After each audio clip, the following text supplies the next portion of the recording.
tole dvorano tle na stavbah smo hodili že kot zelo majhni otroci in sicer z vrtcem, ker sem hodila v Jevnico v vrtec, kadar smo šli na gledališko predstavo, smo prišli sem v Litijo in to je bilo za nas en tak velik poseben dogodek, ker je bila to taka zaresna dvorana, taka lepa, zavese, oder, oblazinjeni stoli.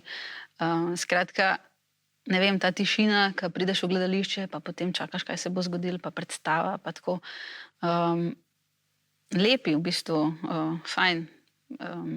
Gledališče mogoče mi je lih pač že v začetku pač priraslo k srcu, ker smo se potem tudi s kulturnim društvom Jevnica smo ustanovili gledališko skupino in smo naredili predstavo Vinka Möderndorferja, Mama je umrla dvakrat, in smo lahko gostovali tudi tukaj v tej dvorani, kar je bilo to za nas največja dvorana, v kateri smo nastopili.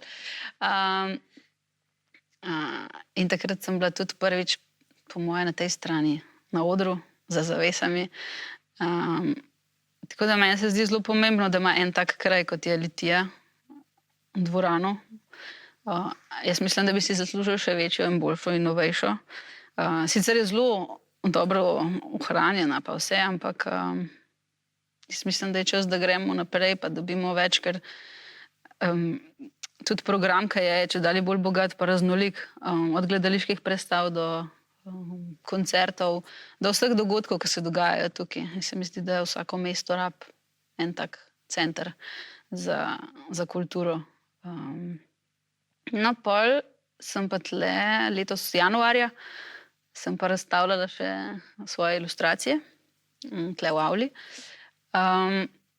Kar je bilo pa tudi en tak zelo prijeten dogodek.